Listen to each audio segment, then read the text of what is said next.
అందరికీ నమస్కారం తెలియజేస్తూ కాలం టైం అయిపోతుంది, ఆల్మోస్ట్ ఒక 10 minutes ఉంది కాబట్టి నేను చెప్పేది రెండే ముచ్చట్లు. ఈరోజు ఈ తారీఖు మనం రేపు రాబోయే రోజుల్లో పండుగ చేసుకోవాలి. ఆ రోజు కేసీఆర్ గారు దీక్ష చేయకపోతే ఇలా తెలంగాణ రాదు.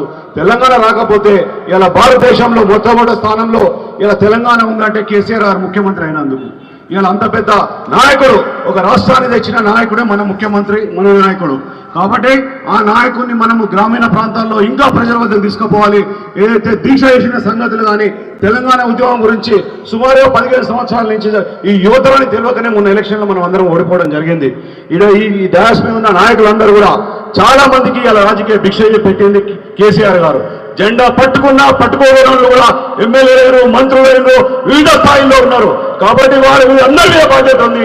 ఇక్కడ ఉన్న ప్రతి కార్యకర్తని 4 సంవత్సరాలు కాపాడుకోవాలి.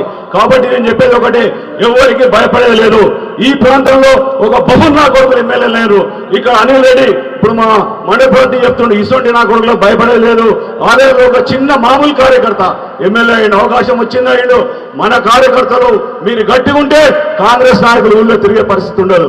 కాబట్టి నేను ఒకటే చెప్పదలుచుకున్నా, మీరందరూ గట్టిగా ఉండండి, మీ అమ్మడి మేము ఉంటాం.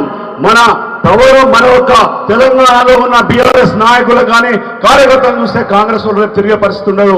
ఇవాళ ముఖ్యమంత్రి ఇంకొక సంవత్సరం తర్వాత గ్రామీణ ప్రాంతంలో కాంగ్రెస్ వాళ్ళు ఉన్నారు, ప్రజలే తిరస్కరించే పరిస్థితి వస్తుంది. కాబట్టి మన అందరం కూడా ఐక్యంగా ఉండాలి, ముందుకు సాగాలని చెప్పి కోరుతూ ముగిస్తున్నాను. జై తెలంగాణ.